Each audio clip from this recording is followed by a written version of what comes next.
Cumprimento a todos os meus irmãos com a paz de Jesus. Seja bem-vindo ao estudo da lição da Escola Sabatina número 8, cumprindo as profecias do Antigo Testamento. Antes de começar, vamos orar. Pai querido que estás nos céus, na Tua presença estamos, buscando mais uma vez a Tua bênção, que ao abrirmos a Tua palavra, o Espírito Santo abra a nossa mente, para compreendermos as mensagens que o Senhor tem para fortalecer a nossa fé nesta semana. Ouve a nossa oração, é em nome de Jesus que pedimos. Amém, Senhor. Cumprindo as profecias do Antigo Testamento.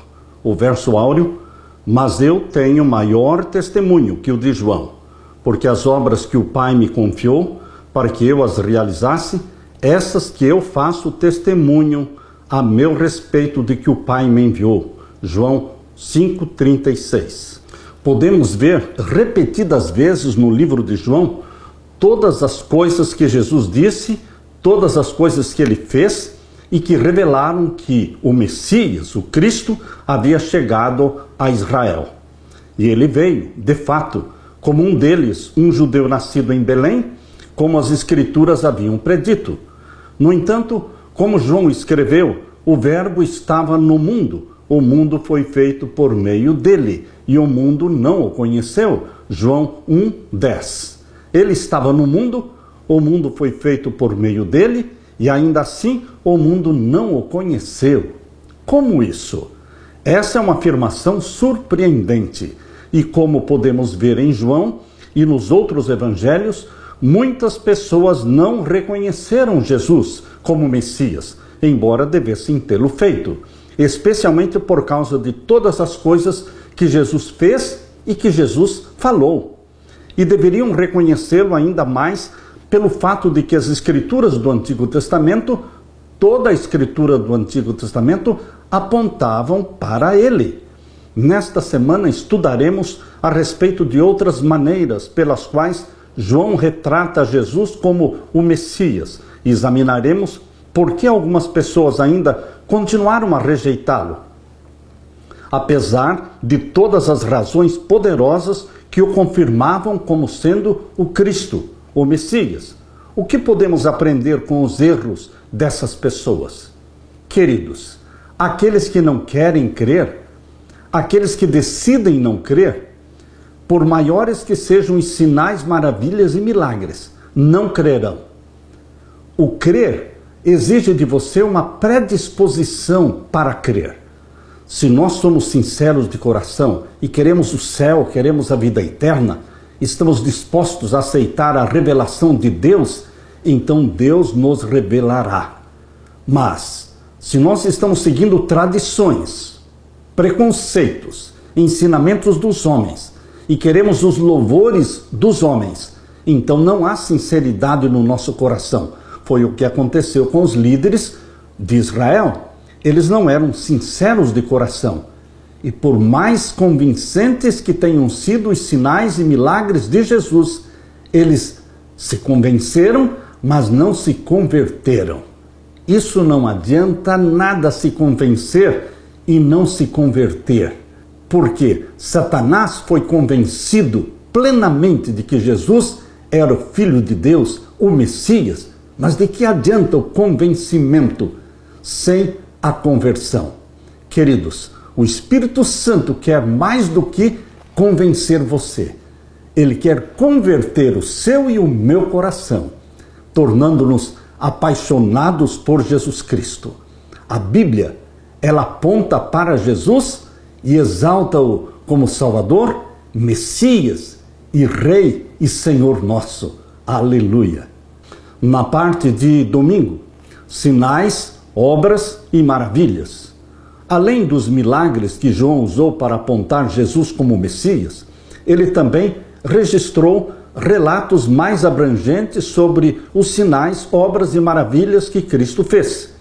Os sinais e maravilhas, por si só, não eram prova de que Jesus era o Messias. Por quê? Porque muitos outros profetas realizaram também milagres, ressurreições, multiplicação de alimentos, mas, queridos, João não registrou os sinais simplesmente por apontarem para um grande realizador de milagres? Os sinais mencionados por João tinham o objetivo de apontar Jesus como Messias e de mostrar que ele, de fato, veio do próprio Deus, do Pai. Como é descrito o relacionamento entre Jesus e o Deus Pai, especialmente no contexto dos sinais? Vamos abrir a Bíblia e vamos ler então em João capítulo 5 e o verso 17. E Jesus lhes respondeu: meu Pai trabalha até agora e eu trabalho também. Por isso, pois, os judeus ainda mais procuravam matá-lo, porque não só quebrantava o sábado, mas também dizia que Deus era seu próprio Pai, fazendo-se igual a Deus.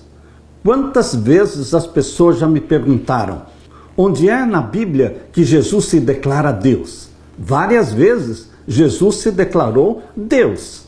E aqui a própria Bíblia está mencionando, olha, o finalzinho do verso 18. Mas também dizia que Deus era o seu próprio Pai, fazendo-se igual a Deus. Os judeus, tanto os que não creram em Jesus, como também aqueles que creram, eles perceberam que Jesus se proclamava Deus, dizendo ser filho de Deus. Obviamente, filho de Deus é Deus. Se o Pai é divino, o Filho também é divino. Meu querido irmão, nós lemos ainda no verso 19 e 20. Mas Jesus respondeu e disse-lhes: na verdade vos digo que o Filho por si mesmo não pode fazer coisa alguma se eu não vir fazer o Pai. Porque tudo quanto ele faz, o Filho o faz igualmente. Porque o Pai ama o Filho e mostra-lhe tudo o que faz. E ele lhe mostrará maiores obras do que estas, para que vos maravilheis. E agora o verso 36 até o 38. Mas eu tenho maior testemunho do que o de João. Quem está falando é Jesus. O meu testemunho é maior do que o de João, porque as obras que o Pai me deu para realizar, as mesmas obras que eu faço, testificam de mim que o Pai me enviou. Jesus está dizendo que as próprias obras realizadas no seu ministério testificam de que ele é de Deus, ele veio de Deus, que o Pai me enviou, disse ele. E o verso 37, e o Pai que me enviou, ele mesmo testificou de mim. Vós nunca ouvistes a sua voz, nem vistes o seu parecer. Deus o Pai nunca foi visto por ninguém. Mesmo no jardim do Éden, antes do pecado, Adão e Eva conversavam com Deus na viração do dia. Era costume de Deus visitar Adão e Eva no jardim do Éden, na viração do dia.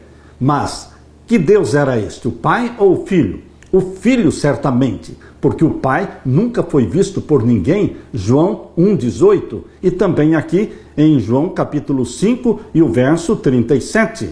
Vós nunca ouvistes a sua voz, nem vistes o seu parecer, e a sua palavra não permanece em vós, porque naquele que ele enviou não credes vós. Jesus usou os sinais para mostrar a íntima relação de trabalho que tinha com o Pai. Os dois eram um. Referindo-se às suas obras, Jesus disse que elas mostraram que o Pai estava nele e ele estava no Pai. João 10, 38. O propósito da vinda de Jesus foi fazer as obras daquele que o tinha enviado, para que essas obras se manifestassem ao mundo, isto é, ele veio para fazer as obras que o Pai o tinha enviado para fazer, as quais testificam que ele veio do Pai. Revelar o Pai. Esta era a missão de Jesus ao vir à Terra. Satanás pintou uma caricatura de Deus muito feia, de que Deus era arbitrário, era ruim, era vingativo, e então Jesus Cristo veio para mostrar como é realmente o nosso Pai Celestial. Um Deus de amor, de misericórdia. Por isso toda obra de bondade, quando Jesus abraçou as crianças, recebendo-as no colo, quando Jesus Cristo ressuscitava os mortos, quando Jesus curava os leprosos, quando Jesus dava atenção aos menos favorecidos, aos pobres, Jesus estava dizendo: vocês estão vendo? Esse é o meu Pai. Eu vim revelar o Pai. Por isso, quando Filipe perguntou a Jesus: mostra-nos o Pai.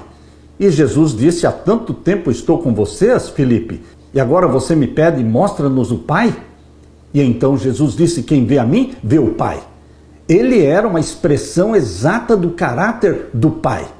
Jesus realmente, na sua vida terrestre, destruiu a caricatura feita por Satanás, denegrindo o caráter do Pai, denegrindo a lei do Pai.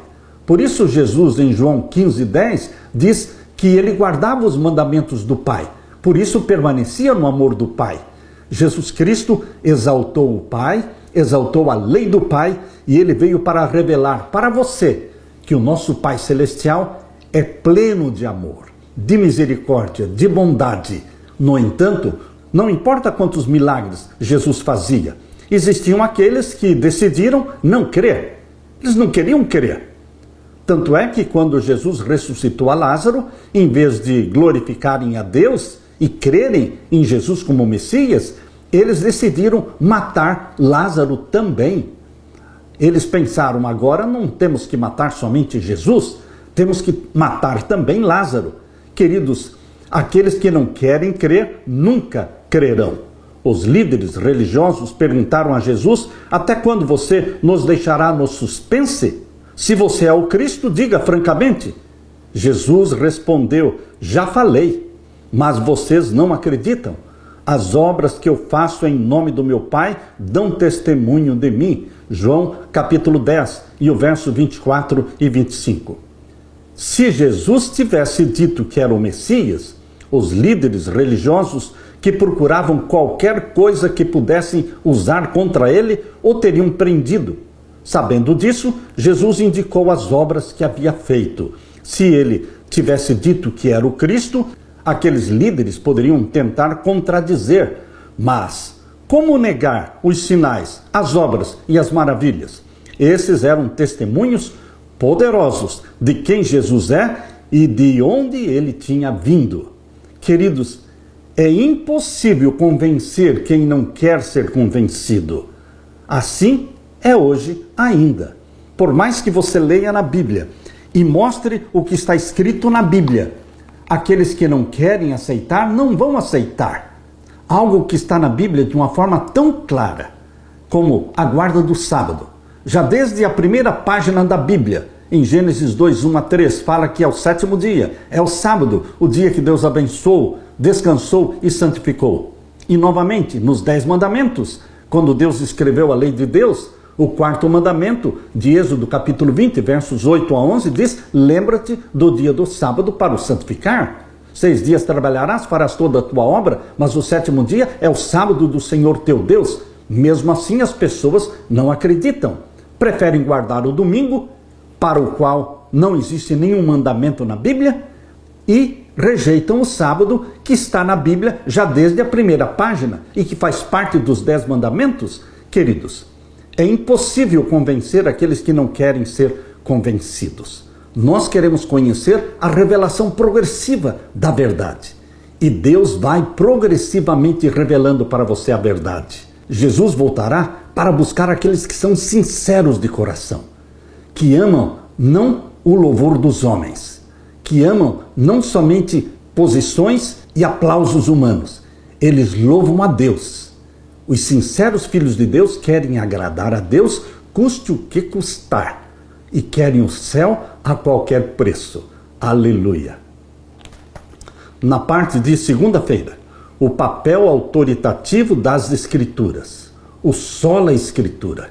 Assim era com Jesus, se bem que no tempo de Jesus só existia a Escritura do Antigo Testamento, mas esta era a base, era a fonte de autoridade de Jesus Cristo. Além dos sinais e testemunhos específicos que João usou para apontar Jesus como Messias, ele também apelou para a autoridade do Antigo Testamento e para as profecias que predisseram a obra de Cristo. O Antigo Testamento ocupa um lugar central, não apenas no Evangelho de João, mas em todo o Novo Testamento. A justificativa para Jesus, para quem ele era, de onde veio e o que fez e o que fará se baseia sempre nas Escrituras, nesse caso, no Antigo Testamento. Vamos abrir então a palavra de Deus em João 5 e o verso 39 e 40. Aqui nós lemos: examinais as Escrituras, porque vós cuidais ter nelas a vida eterna, e são elas que de mim testificam. Jesus está falando, vocês examinam as Escrituras, entendendo que nela, nas Escrituras, existe a vida eterna. E Jesus então diz, e são estas Escrituras que testificam de mim. No entanto, vocês não creem em mim. E o verso 40, e não quereis vir a mim para terdes vida?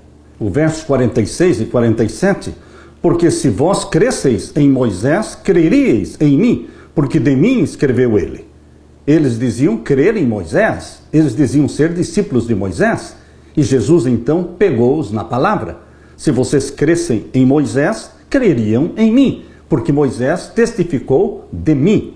Verso 47, mas se não credes nos seus escritos, como crereis nas minhas palavras? Queridos, ao longo dos evangelhos, repetidas vezes, Jesus apontou a autoridade das Escrituras como testemunhas essenciais a respeito dele. Na conversa com Nicodemos, Jesus disse, e assim como Moisés levantou a serpente no deserto, assim também é necessário que o Filho do Homem seja levantado. João 3,14. Aqui Jesus citou um texto do Antigo Testamento, que está em Números 21, versos 5 a 9. Ali, Cristo basicamente nos deu a interpretação autorizada do que a história pretendia transmitir.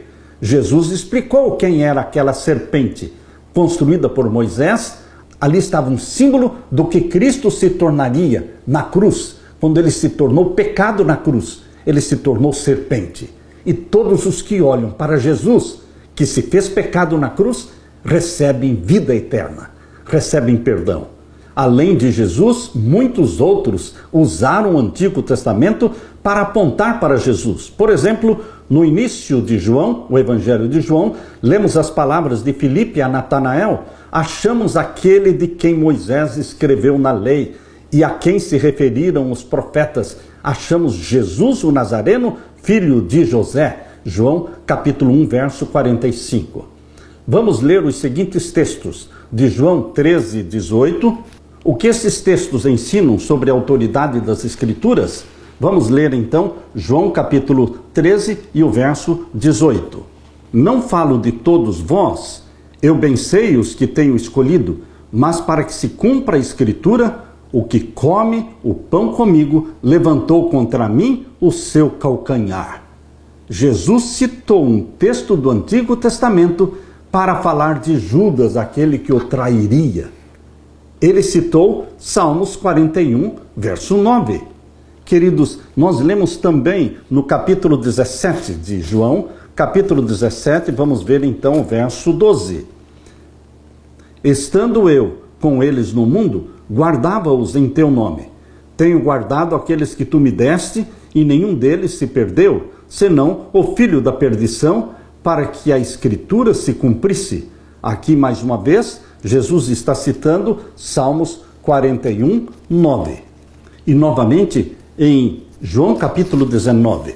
João capítulo 19, vamos ver então o verso 24.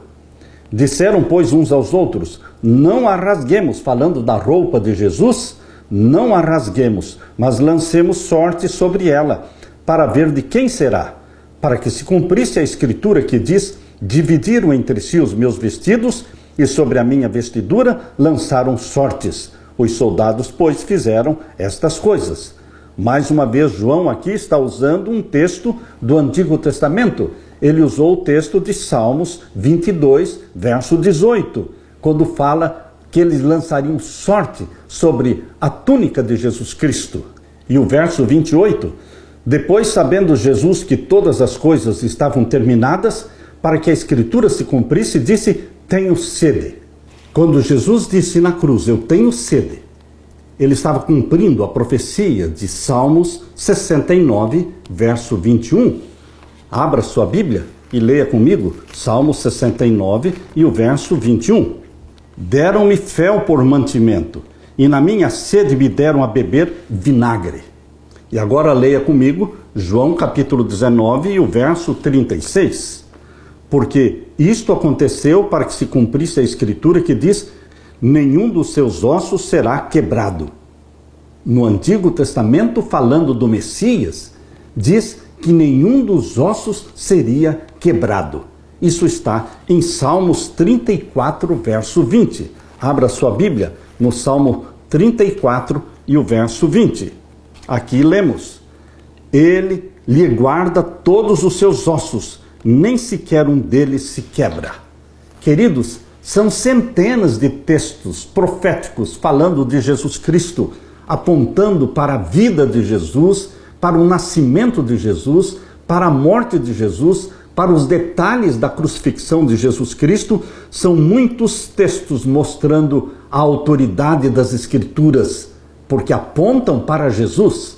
A Bíblia, Antigo Testamento, era a Bíblia de Jesus, a fonte da sua autoridade, pois o Antigo Testamento estava repleto de profecias, todas messiânicas.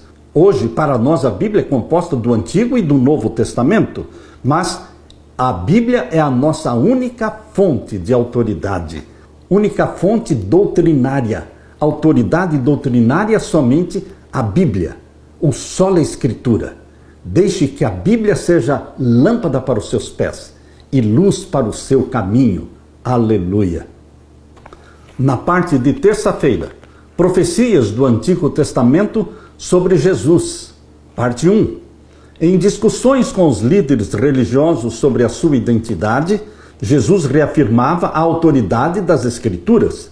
À primeira vista, poderia parecer desnecessário que Jesus fizesse isso, pois os líderes religiosos já acreditavam na Bíblia. No entanto, mesmo diante deles, Jesus enfatizava a autoridade das Escrituras e o fazia para mostrar-lhes quem ele era, não importando quão duros fossem aqueles corações e apesar de quanto tentassem lutar contra a atuação de Deus.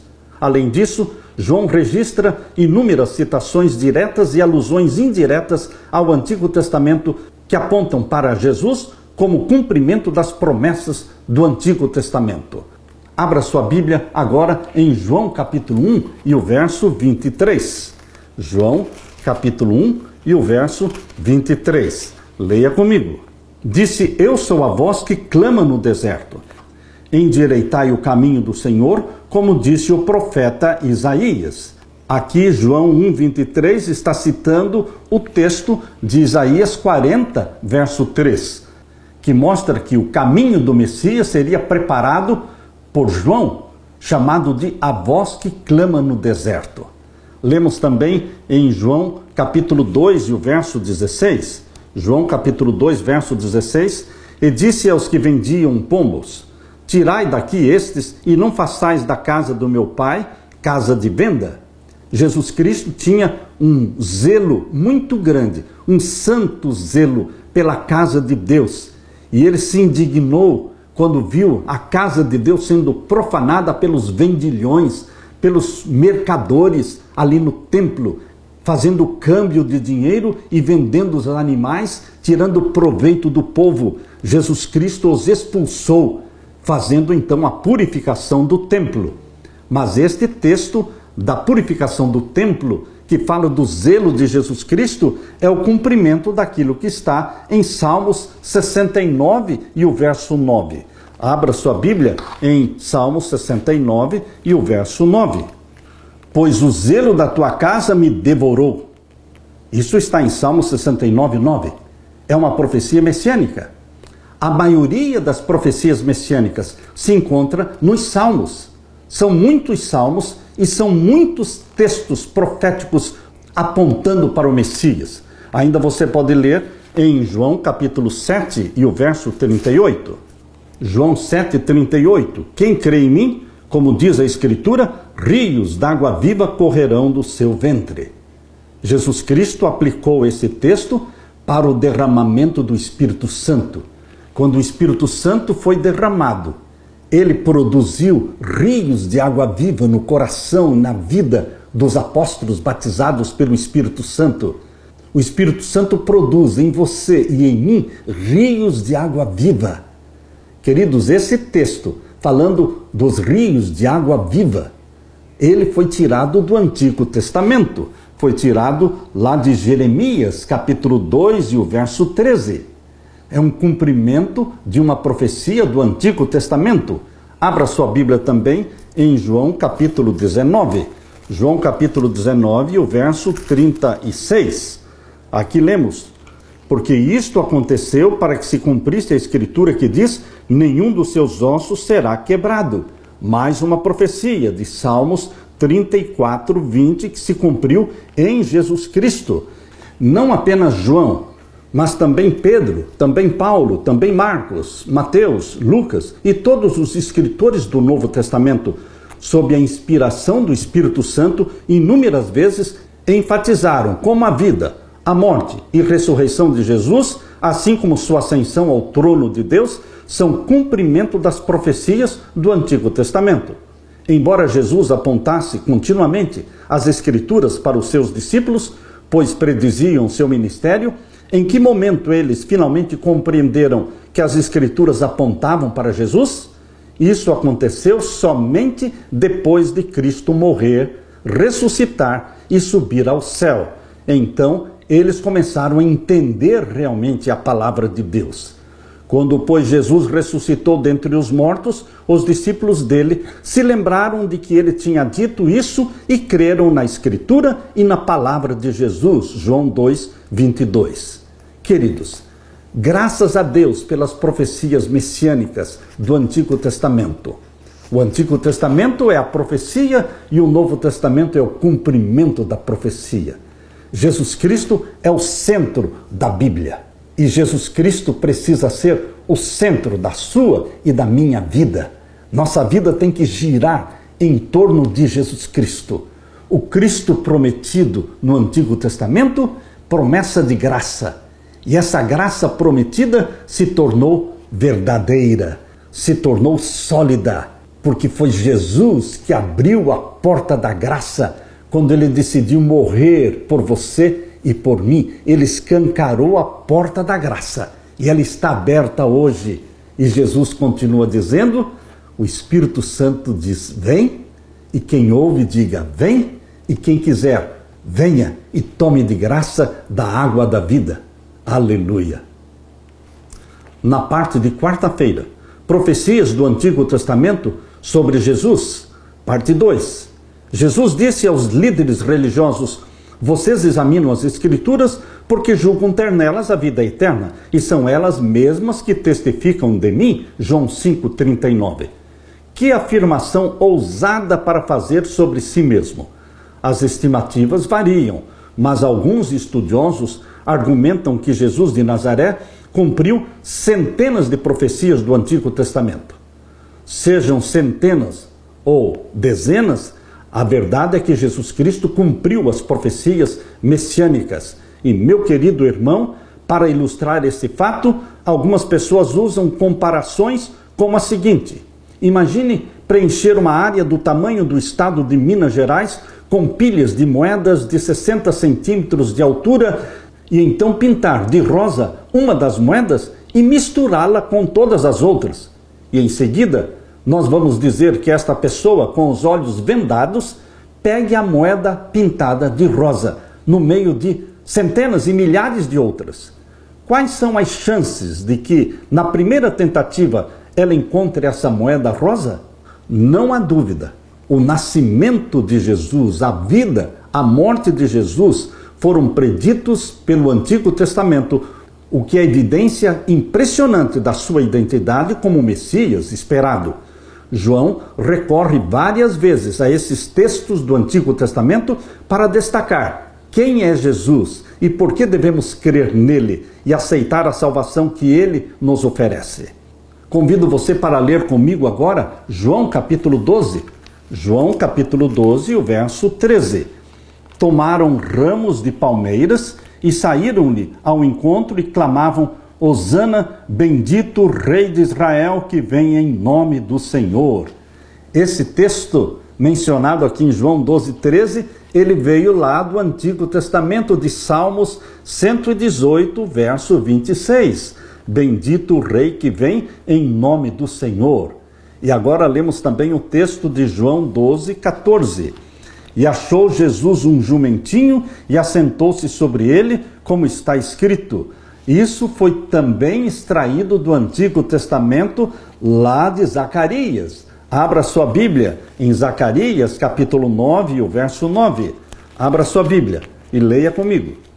Alegra-te muito, ó filha de Sião, exulta, ó filha de Jerusalém, eis que o teu rei virá a ti, justo e salvador, pobre e montado sobre um jumento, sobre um asninho, filho de jumenta. Aqui a profecia messiânica de Zacarias 9:9 diz que Jesus Cristo viria a esta terra pobre. Deus o Pai escolheu que Jesus nascesse no planeta Terra numa família pobre. Tanto é que Jesus disse, os pássaros têm seus ninhos, as raposas têm seus covis, mas o Filho do Homem não tem onde reclinar a cabeça. Jesus honrou os pobres, nascendo pobre, e fundou uma religião chamada a religião dos pobres. Ele iniciou a sua bem-aventurança dizendo, bem-aventurados os pobres. Meu querido irmão, alegre-se. Jesus Cristo nasceu pobre e ele entrou na cidade de Jerusalém montado sobre um jumento, sobre um asninho, filho de jumenta. É exatamente esta profecia messiânica que se cumpriu na entrada triunfal de Jesus, descrita em João 12:14. Agora leia comigo o que está em João 13:18. Não falo de todos vós, eu bem sei os que tenho escolhido, mas para que se cumpra a Escritura, o que come o pão comigo levantou contra mim o seu calcanhar. Cumprindo a profecia do Salmo 41:9, quem traiu a Jesus Cristo foi um discípulo que viveu com Jesus Cristo por 3 anos e meio. Mas ele não se deixou transformar. Ele resistiu o toque do Espírito Santo, rejeitou confessar o seu pecado e se tornou o traidor, aquele que levantou o calcanhar contra Jesus Cristo. Em João 19:37 diz, e outra vez diz a Escritura, verão aquele que traspassaram. Quando menciona aqui que Jesus foi traspassado, também foi o cumprimento de uma profecia. Abra sua Bíblia em Zacarias, capítulo 12, verso 10. E sobre a casa de Davi, sobre os habitantes de Jerusalém, derramarei o espírito de graça e de súplicas, e olharão para mim a quem traspassaram. Mais um texto aqui de Zacarias que menciona que na morte de Jesus, ele teria o seu corpo traspassado, quando o soldado romano o furou com uma lança. As profecias messiânicas do Antigo Testamento é como que um livro escrito contando a vida, a obra e a morte de Jesus Cristo antes mesmo dele nascer. Só Deus pode conhecer o fim desde o princípio. E nós temos toda a biografia de Jesus em forma de profecias no Antigo Testamento. Por isso o povo de Deus, ele não tinha desculpa para rejeitar o Messias, porque a vida do Messias estava descrita, revelada através das profecias messiânicas. Eles poderiam ter lido, eles poderiam ter pesquisado, mas recusaram crer naquele que realmente era o Verbo encarnado, o Criador dos céus e da terra, o Salvador nosso. Eles escolheram não crer. Que assim não aconteça conosco, meu querido irmão, minha querida irmã.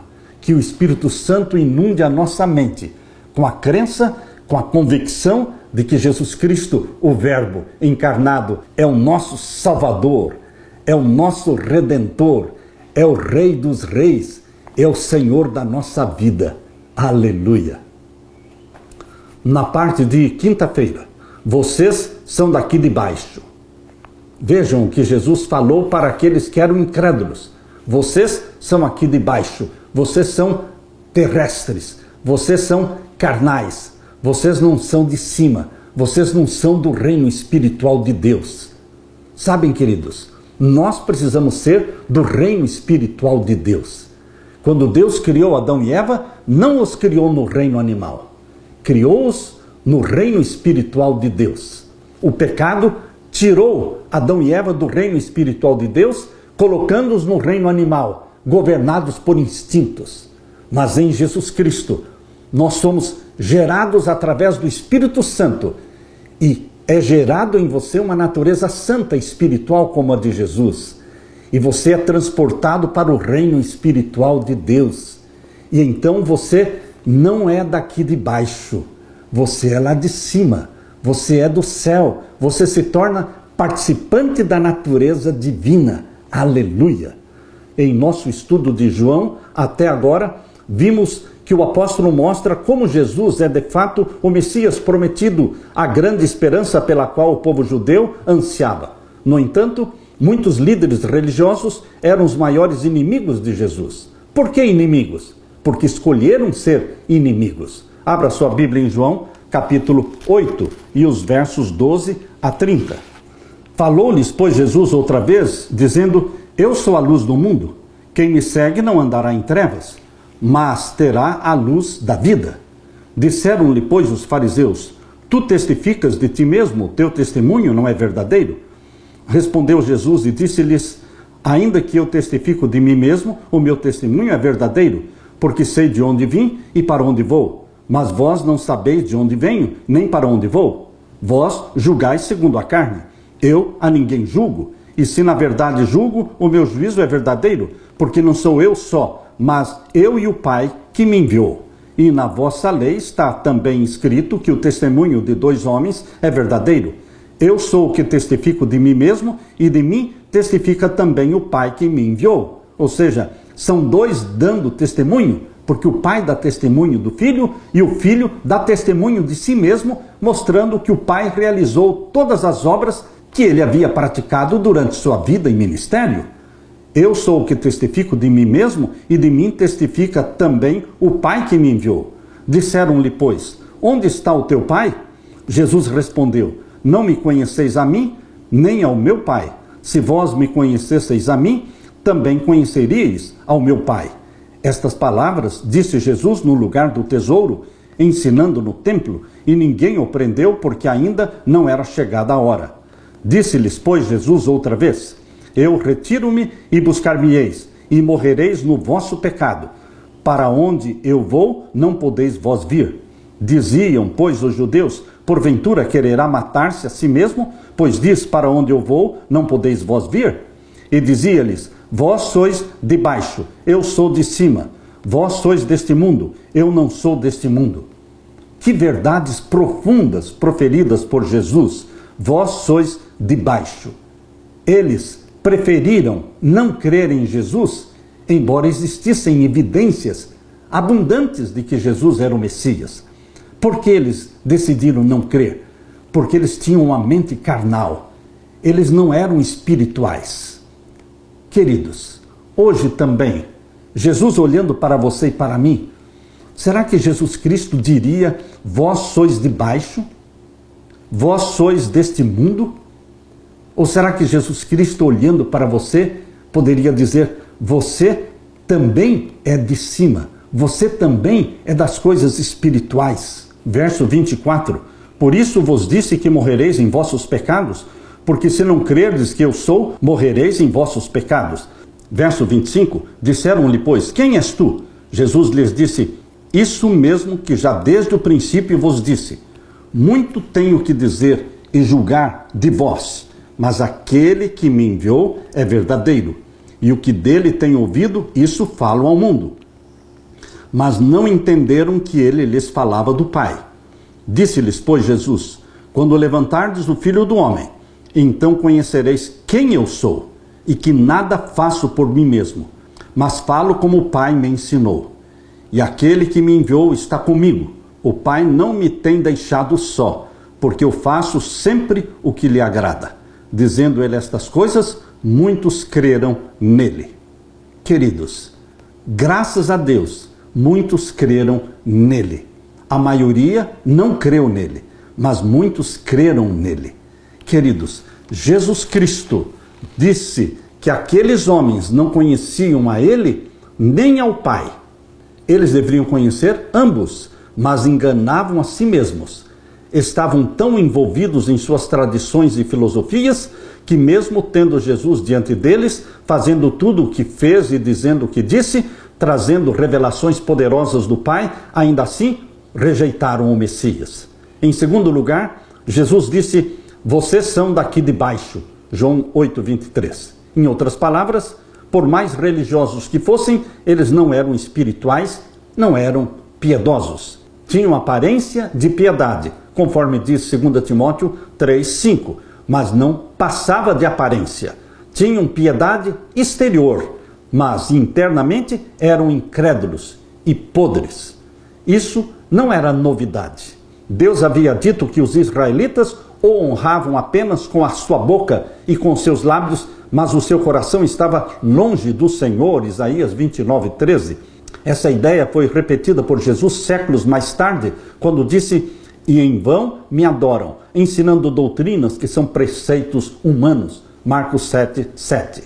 Os ensinos e mandamentos humanos daqueles líderes religiosos eram deste mundo, ao contrário de Jesus, que afirmou que não era deste mundo.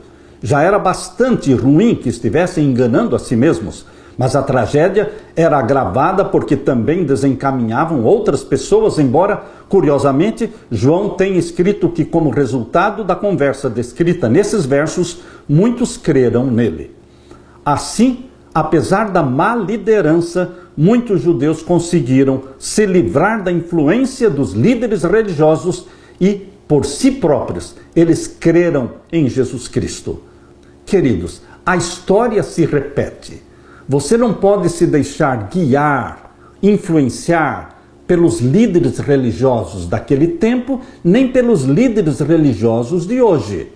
Não é o que eles pensam que deve influenciar a sua cabeça. Você não pode ser um mero refletor do pensamento dos outros. Você tem que estudar com seus próprios olhos, raciocinando e entendendo a palavra de Deus, entendendo as profecias e fazendo as suas decisões ao lado de Jesus, independente dos outros. É algo pessoal, é uma experiência pessoal sua com Jesus Cristo. Você se torna filho de Deus, filha de Deus. Lembre-se, Deus não tem netos. Netos é uma expressão que vem de uma segunda geração, mas Deus não tem filhos de segunda geração. Deus só tem filhos e filhas de primeira geração. Aqueles que se tornam filhos e filhas de Deus diretamente sendo gerados pelo Espírito Santo e tendo os nomes escritos no livro da vida. Essa experiência é intransferível. É uma experiência cristã de primeira mão. E é exatamente isso que João capítulo 1, verso 12 diz. Porque todos os que creem no seu nome, deu-lhes o poder de serem feitos filhos de Deus. O Espírito Santo nos torna homens e mulheres espirituais. Coloca a nossa cabeça no céu, pensando e meditando nas coisas espirituais. Porque nós não somos daqui da terra. Nós não somos daqui de baixo. Nós somos do céu. O céu é o nosso destino. A nossa cidade está no céu, de onde aguardamos também o nosso Senhor Jesus Cristo. Aleluia! As tradições do passado, bem como as tradições do presente, sempre são um risco para a nossa vida espiritual. E as interpretações humanas das Escrituras lhes ocultavam a verdade tal como é em Jesus Cristo. Deus não encobre sua verdade aos seres humanos. Por seu próprio procedimento, eles mesmos a obscurecem. Cristo deu aos judeus prova abundante de que era o Messias, mas seus ensinamentos exigiam deles uma reforma radical da vida. Professavam crer no Antigo Testamento, contudo, recusavam aceitar o testemunho contido nele a respeito da vida e caráter de Cristo. Temiam deixar-se convencer para não serem convertidos e obrigados a renunciar às suas opiniões preconcebidas. O tesouro do Evangelho, o caminho, a verdade e a vida estavam entre eles, mas rejeitaram a maior dádiva que o céu lhes poderia outorgar. Rejeitaram o Messias por causa das tradições. Não reconheceram o Messias na sua primeira vinda por causa das tradições. E agora nós estamos esperando Jesus Cristo em sua segunda vinda, gloriosa, majestosa. Mas muitos ainda correm o risco de não entenderem as profecias da segunda vinda de Jesus por causa das tradições. as tradições do passado, as tradições do presente, elas atrapalham, impedem a compreensão das profecias. Quando estudo as profecias, muitas pessoas dizem, isto está claro, mas eu não posso crer por causa disso, por causa daquilo. Ou seja, eles se deixam embaraçar, eles se deixam atrapalhar por causa de tradições. Quando a palavra de Deus está sendo clara, convincente. Deixemos de lado as tradições e creiamos na palavra de Deus. A palavra de Deus é a única fonte de autoridade e é a única autoridade doutrinária.